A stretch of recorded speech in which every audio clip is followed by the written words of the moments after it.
देखो, अज्ञानी जन तो कुछ भी बोलते रहेंगे। अभी मंदिर जाना या कुछ भी सत्कर्म करना नई खेती है, पर माल तो पुराना ही खाना पड़ेगा। अभी जो पूर्व स्टॉक है गोदाम में वही चलेगा। फसल आगे वाली जब आएगी तो जो भी प्रश्न करे कि मंदिर जाते हो तो क्या हुआ, तो किसान पहले खेती तैयार करता है, फिर बीज बोता है, फिर सिंचाई करता है, महीनों सेवा करता है, खूब पैसे लगाकर उसे बल प्रदान करता है खेती को। फिर जाके जब राशि का समय आता है, जैसे निकल गया, अब 1 मन गेहूं बोने वाला 60 मन गेहूं उसी से काट रहा है। अब जब 1 मन गेहूं फेंक दिया और दूसरे दिन उसके पास रोटी के लिए नहीं, अब उसे कोई उपहास करे कि बेवकूफ है ये, फेंक के आया 1 मन, कम से कम पिसवाता तो 1 हफ्ते चलता, क्या करेगा वो 1 मन। तो चुप रहो, 4 महीना चुप रहो, इसके बाद वो 1 मन 60 मन तुम्हें जब देगा तब उसको बताना कि ये देखो 1 मन फेंका था, अब 60 मन आया है। तो अभी आपका मंदिर जाना, भगवत आराधना करना, ये नया कर्म है। ये जब फलीभूत होगा तब तक पता नहीं वो देखने वाले रहे कि ना रहे क्योंकि कोई भी खेती तत्काल नहीं होती ना। तो इसलिए बच्चा, ये सत्कार्य है। सत्कार्य कभी व्यर्थ नहीं होता। जब असत कार्य नहीं बिना दंड दिए रहता तो सत्कार्य तुम्हें मंगल किए बिना कैसे रह सकता है। हाँ, ये जरूर है कि पूर्व जन्म के हमारे कुछ ऐसे कर्म हैं जो हमें भोगने ही पड़ेंगे। हाँ, तो इसमें कभी भगवान पे अश्रद्धा न करे। हाँ, उसको जैसे हम कई बार सत्संग में सुनाया है, उदाहरण से बात समझ में आ जाती है। 1-2 मित्र थे, स्कूल में साथ पढ़ते थे। जब थोड़े सयाने हुए तो एक गलत मार्ग में चला गया। धनी घर का था, शराब पीना, वैश्यागमन करना, जुआ खेलना, बस ऊट पटांग गलत। और एक था गरीब घर का था, वो गंगा नहाना, नाम जप करना, मंदिर जाना, ऐसे शुरू कर दिया। अब जो जिस मार्ग में चलता उसमें उसकी और बढ़ोतरी होती, वो और गंदा, ये और भगत। तो इसने ब्याह भी नहीं किया, नाम जप, और वो तो मतलब जितनी गंदगी। एक दिन दोनों मित्रों की मिलान हो रही थी, वो उधर से आ रहा था और ये इधर गंगा नहा के नाम जप करते हुए जा रहे थे। तो जे देखा मित्र से इतना बड़ा खजूर काटा होता ना, इतना बड़ा काटा पार कर गया। वो भगवान का नाम लेते हुए बैठ गए और वो लांग बूट पहने हुए नशे में एकदम। बोले, देख लिया तेरे भगवान ने क्या किया, पूरा जीवन हो गया ना गंगा नहाते हुए, अब क्या, देख देख मेरे पास वैभव, क्या कमी है। लोग जहां जाते हैं 4 लोग आओ आओ बैठते हैं, मौज मस्ती, कहते थे हमारे साथ रहे, मौज मस्ती में रहेगा। अब इतना कह के तो चला गया।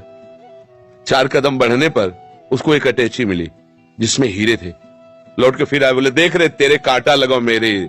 अब तो उसका विश्वास नष्ट हो गया कि यार मतलब वास्तविक कुछ नहीं है, सब गंगा नहाना है, सब चला। इतने में जब किसी का विश्वास टूटता है तो भगवान उसको, जैसे आपको यहां भेज दिया, या भगवान स्वयं समझा देंगे, क्योंकि विश्वास भगवान पे किया ना तो वही समझा, ये ड्यूटी है उनकी, वो समझा देते। कोई ऐसा शास्त्र पढ़वा देंगे, कोई प्रवचन सुनवा देंगे, अच्छा ऐसा आपके या अंदर ही विवेक जागृत, ये उनके हाथ का बात है, वो क्या करते हैं। भगवान एक ब्राह्मण के रूप में, वयोवृद्ध तपस्वी, अरे बेटा तुम्हारे कांटा लग गया क्या, राम राम। बोले, नाम मतलब पूरा जीवन हो गया नाम लेते हुए, हमको क्या मिला। वो हमारा मित्र है, शराब पीता, व्यभिचार करता है, नाना प्रकार के, और देखो उसे अटैची में, यहाँ भोजन की व्यवस्था नहीं, पूरा जीवन हो गए। बोले, पहले कांटा निकाल लेने दो। भगवान थे, सर से कोई पीड़ा नहीं। कहा, बेटा तुम देखना चाहते हो कि उसको ऐसा क्यों है, तुम्हें ऐसा क्यों है। तो जब टीवी चल दे ना सीरियल, ये देखो, चिप लगा दे तो पूरा सीन, और उसको पूर्व जन्म का सीन दिखाई देने लगा कि ऐसा भयानक पापाचरण पूर्व जन्म किया था, इस जन्म में इसी क्षण सूली की सजा मिलनी थी। उससे पूर्व में राजा लोग सूली की सजा देते थे। सूली के एक भाले जैसा यंत्र ऊपर से जाके छोड़ दो, गुदा द्वार में ऐसे घुस जाए, वो तड़पता हुआ कितने घंटों में, मतलब बहुत बुरी मृत्यु, बहुत बुरी मृत्यु, जैसे क्रूश की सजा, गाड़, बहुत बुरी मृत्यु। वो तुम्हारे इस भजन के प्रभाव से सारे पाप नष्ट हो गए, एक खजूर के कांटे में निकल गया। अब तुम्हारे पाप नष्ट हो गए, अब ये पुण्य और पीछे का पुण्य दोनों मिल रहे हैं। आगे चलकर तुम्हारी ऐसी उन्नति होगी जो सदा सदा के लिए सुख प्रदान करेगी। और इसका पूर्व जन्म का इतना पुण्य था कि इस समय इस प्रांत का ये राजा होता, पर इसने व्यभिचार करके पाप करके सारे पुण्य नष्ट कर दिए। अब इसको जो एक अटैची में हीरे जवाहरात मिले, खाली बस समाप्त उसका पुण्य, इसको जहां भोगेगा तहां पूर्व का पाप और अभी का पाप जब मिलेगा तो ऐसे ब्लास्ट होगा कि देखने लायक नहीं रहेगा ये। अब उसको विश्वास हुआ कि हाँ ये बात, बोले तो कभी हम नहीं छोड़ेंगे भजन। बोले हाँ, भजन व्यर्थ नहीं होता। वर्तमान में देखा जाता है कि सत्य से चलने वाला, भजन करने वाला दुखी हो सकता है, और गंदा आचरण करने वाला बढ़िया पर ध्यान रखना, वो बढ़िया तब तक है जब उसका पूर्व का पुण्य चल रहा है। जहां वो खत्म हुआ फिर देख लेना क्या बढ़िया है। हमने कई बार सत्संग में भी बताया कि एक पूर्वाश्रम में जब हम थे तो वहां आते थे ठाकुर राघवेंद्र सिंह, थे भी ऐसे ही एकदम 20 आदमी राइफल लिए उनके पीछे चले, जब जैसा मन आया जिसको जूते से पिटवा दिया, जिसकी माई बहन की तरफ गंदी दृष्टि उठवा लिया। और उनका भाई सुरेंद्र राक्षस समझो, ये मतलब कोई कथा नहीं कह रहे, घटना, हसिया से काट देता था, बड़े बड़ों को चीर। और बड़े बड़े अधिकारी वो जमींदार उनके यहाँ मतलब महल बना हुआ, आज भी महल बना हुआ है उनका। समय जब गिरा तो बड़े वाले को एड्स, राघवेंद्र सिंह को, अब मुंह छुपाए, कानपुर में दवाइयां चल, वो मरा।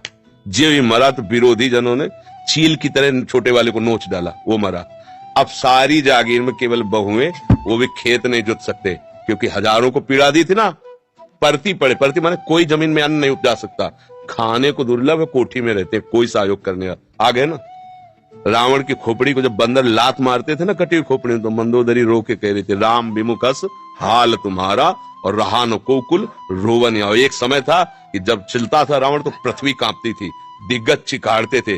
वही भगवान के विमुख जब हुआ तो लात मारते थे खोपड़ी में, फुटबॉल की तरह रावण की खोपड़ियां। हाँ, राम विमुख हाल। तो हम लोग क्या वर्तमान को देख करके अंजाद लगा लेते हैं गलत है या सही।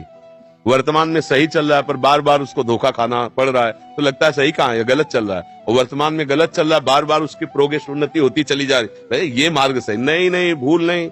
सतमार्ग कभी गलत नहीं हो सकता और गलत मार्ग कभी सत्य नहीं हो सकता, और सत्य की कभी पराजय नहीं है। थोड़े दिन देखो, पांडवों को वनवास हुआ, लेकिन हस्तिनापुर का चक्रवर्ती सम्राट का अभिषेक महाराज युधिष्ठिर को ही हुआ, काट के फेंक देंगे पूरा परिवार कौरवों का, है ना। थोड़ी दिन के लिए दुर्योधन दुशासन सब फूल रहे थे, वो बेचारे कष्ट पा रहे थे वन में, लेकिन परिणाम भगवान श्री कृष्ण और धर्म जिसकी तरफ है, जय। तो थोड़े दिन कष्ट मिलना कोई मतलब बुरी बात नहीं, परिणाम बढ़िया हो ये बात देखें। थोड़े दिन मौज मस्ती हो, परिणाम तो फिर परिणाम। अब मौजे मस्ती में तो जेलें भरी है, ये जेल काहे भरी है, यही भरी है। बुद्धि भ्रष्ट हो गई, गलती कर दी, आजीवन सजा, आजीवन कारावास। भैया कभी अपने विश्वास को विचलित मत होने देना, है ना। वो ऐसी शक्ति हमें देना दाता, मन का विश्वास कमजोर होना। कहीं से भी बात हो, अपनी बात, हे प्रभु मुझे ऐसी सामर्थ्य दो कि आपके प्रति कभी मन का विश्वास कमजोर न होने पाए। ये माया करेगी, लोग ऐसा उपहास करेंगे, बड़े भजनानंदी मन के हो गई ना किडनी फेल। दूसरे के लिए बपली कह रहे, हो गई ना किडनी फेल क्या।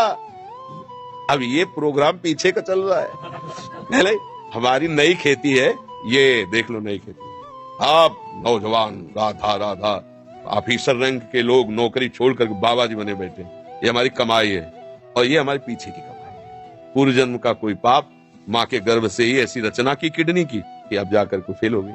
ये गर्भ से ही होता है, पॉलिसिस्ट किडनी डिजीज, ये एक रोग होता है जो माँ के गर्भ से इसकी रचना होती है, ये वंशानुगत आता है। तो किसी के कहने से क्या है भाई, सब संसार में अपने अपने मन से चल रहे, वो कुछ भी बोल सकते, भगवान को गाली दे सकते, ले भगवान को गाली दे, तो किसी के मुंह में नहीं लगना, अपनी बात समझना है। बड़े भाग्यशाली हो जो तुम मंदिर जाते हो धर्म भाव में। शराब तो नहीं पीते होगे? हाँ, पीना भी नहीं, हाँ कोई भी नशा।